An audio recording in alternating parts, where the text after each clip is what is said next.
तो गाइज, मेरा नाम है शिव तिवारी और आप सभी का स्वागत है अनअकैडमी के current affairs in 10 YouTube channel पर। दोस्तों, जो भी आपके डेली इंपॉर्टेंट अपडेट्स होते हैं उसके हम लोग 10 मिनट के शॉर्ट वीडियो बना करके इस चैनल पर अपलोड करते हैं, जो आपकी सभी गवर्नमेंट एग्जाम के लिए बेनिफिशियल होंगे। चाहे वो आपका कोई बैंक का एग्जाम हो, इंश्योरेंस हो, एसएससी हो, रेलवे हो, डिफेंस हो, यूपीएससी हो या फिर कोई स्टेट लेवल का पीएससी एग्जाम हो। तो ये कह सकते हैं कि this channel is a single solution for all the type of current affair. Guys, ये मेरा इंट्रोडक्शन है। मेरा नाम शिव तिवारी है और मुझे 6+ ईयर का टीचिंग एक्सपीरियंस है और अभी तक की जर्नी में मैं 1 लाख से ज़्यादा बच्चों को ट्रेन कर चुका हूँ। And guys, you know, Unacademy is the India's top e learning platform, जो कि घर बैठे हुए आपको 30+, 30+ कोर्सेज की स्टडी प्रोवाइड करता है। और अभी इस लॉकडाउन के ड्यूरेशन में अगर देखा जाए तो ई लर्निंग ही सबसे बेटर और सेफ लर्निंग है। तो उसके लिए आपको क्या करना है कि अनअकैडमी के ऐप को डाउनलोड करना है। ऐप को डाउनलोड करने के बाद आपको अपना गोल सेलेक्ट करना होगा कि आप किस एग्जाम के लिए प्रिपरेशन करना चाहते हैं। और उसके बाद आप इंडिया के जो टॉप एजुकेटर हैं अनअकैडमी पर, उनके unlimited live classes, structured courses, test and quizzes को एक्सेस कर सकते हैं। और अगर आपको इस चैनल से रिलेटेड अपडेट पाना है तो उसके लिए आप क्या कीजिए, हमारा जो टेलीग्राम ग्रुप है उसको ज्वाइन कर लीजिएगा। तो जो भी आपको अपकमिंग लेक्चर्स हैं उनकी नोटिफिकेशन मिल जाया करेंगे। और जितने भी ये लेक्चर्स हैं उन सबकी आपको पीडीएफ इसी ग्रुप पर मिल जाया करेगी। ठीक है, तो आप इस टेलीग्राम ग्रुप को ज्वाइन कर लीजिएगा। अब अगर आप अनअकैडमी के एसएससी एग्जाम का सब्सक्रिप्शन लेते हैं तो जो 1 ईयर का आपको कॉस्ट जाने वाला है दोस्तों, वो जाएगा 6,000 रुपये। ठीक है, विथ 10% डिस्काउंट के साथ। बट 10% डिस्काउंट के लिए आपको एक कोड यूज़ करना होगा और मेरा कोड है SKT Live। और अगर आप 2 ईयर के प्लान के लिए जाते हैं सो विथ 10% डिस्काउंट के साथ ये पड़ेगा आपको 6,480 रुपये का। So I think 2 year plan is more better than 1 year plan. ठीक है, इनमें से आप कोई भी सब्सक्रिप्शन लेते हैं तो 10% का डिस्काउंट लेने के लिए कोड यूज करना मत भूलिएगा। मेरा कोड है SKT Live। अब गाइज, आज के टॉपिक की बात करते हैं हम लोग। तो अभी आपको मालूम होगा, ठीक है, प्रधानमंत्री जी ने जो रिसेंटली देश को संबोधित किया था उसमें उन्होंने 20 लाख करोड़ पैकेज का अनाउंसमेंट किया था। उसके बाद जो फाइनेंस मिनिस्टर है निर्मला सीतारमन जी, उन्होंने 3 ट्रेंचेस में, ठीक है, इकोनॉमिक इस फाइनेंशियल पैकेज का अनाउंसमेंट किया। और साथ ही उन्होंने MSME की नई डेफिनेशन डिफाइन की।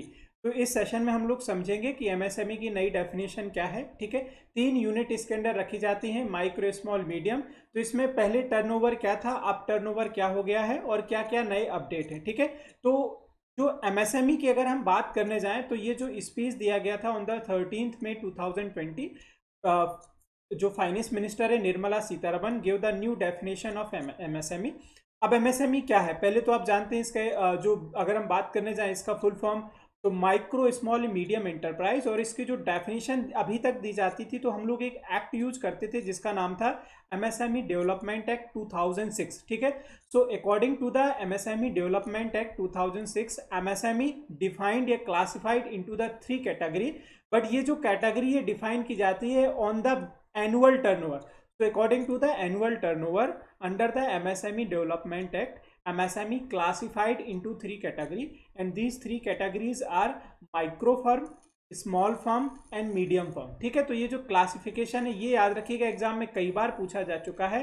MSME डेवलपमेंट एक्ट 2006, और जो क्लासिफिकेशन हम लोग लेते हैं वो किसके आधार पर, एनुअल टर्नओवर देखा जाता है। ठीक है, तो क्लासिफिकेशन तो अभी भी 3 है, लेकिन अब टर्नओवर अमाउंट चेंज कर दिया गया है। ठीक है, तो अब देखते हैं हम लोग कितना कर दिया। पहले हम लोग सबसे पहले पुराना पार्ट देखते हैं। तो जो एग्जिस्टिंग डेफिनेशन थी वो ये थी, हमने पहले बोला कि MSME को डिफाइन किया जाएगा अकॉर्डिंग टू एनुअल टर्नओवर। ठीक है, तो अब 2 तरीके से है कि मान लीजिए मैं किसी प्रोडक्ट को बनाने जा रहा हूँ, ये मेरे पास डिजिटल पेन है, अगर मैं इस पेन को बनाने जा रहा हूँ तो मुझे ये देखना पड़ेगा कि टोटल इंफ्रा कॉस्ट कितनी आई है। और फॉर एग्जांपल अगर आप सर्विस देने जा रहे हैं तो वहाँ पर एनुअल टर्नओवर डिफरेंट होगा। ठीक है, जैसे फॉर एग्जांपल आप कोई कॉलेज, कोई इंस्टीट्यूट ओपन करने जा रहे हैं, आप हॉस्पिटल बनाने जा रहे हैं, तो ये सर्विसेज में आ जाएगा। लेकिन अगर आप कोई प्रोडक्ट मैन्युफैक्चर करने जा रहे हैं तो उसमें पूरा इंफ्रा कॉस्ट देखा जाएगा, लेकिन उसमें उसका रेंट और लैंड का कॉस्ट इंक्लूड नहीं होगा। ये याद रखिएगा, ये जो अब इंफ्रा कॉस्ट ले रहे हैं इसमें क्या ऐड नहीं करना है, एक तो रेंट ऐड नहीं होगा, ठीक है, और दूसरा लैंड का कॉस्ट ऐड नहीं होगा। ये दो चीज़ें बड़े अच्छे से ध्यान में रखिएगा, ठीक है। आपने किसी लोकेशन को, भाई आपने कंपनी खोली उसके लिए तो रेंट भरा होगा, डिपॉजिट भी दिया होगा, वो काउंट नहीं होगा, ठीक है। आपने ज़मीन खरीदी है तो वो इसमें काउंट नहीं होगी, ठीक है। तो ओवरऑल इंफ्रा यानी इन्वेस्टमेंट हम काउंट करने जाएंगे और यहाँ सर्विसेज का काउंट करने जाएंगे। तो अगर आपका इन्वेस्टमेंट, ठीक है, 10 लाख 25 लाख से कम तक का है तो वो फिर किस में आएगा, माइक्रो फर्म में। और अगर आपकी किसी टाइप की सर्विसेज है और वहां पर आपका टोटल टर्नओवर बिलो 10 लाख है तो किस में आ जाएगा, माइक्रो में, ठीक है। आपने इसी से एक जुड़ा हुआ प्रोडक्ट पढ़ा होगा जिसका नाम था मुद्रा, याद है क्या? मुद्रा में एम का मीनिंग क्या डिफाइन किया गया था, माइक्रो यूनिट, ठीक है, माइक्रो यूनिट। तो इसके अंदर हम 3 तरह के लोन पढ़ते थे। पहला एक लोन होता था जिसका नाम था शिशु, दूसरे का नाम रखा गया था, याद हो आपको, किशोर, और तीसरे का नाम रखा गया था तरुण, ठीक है।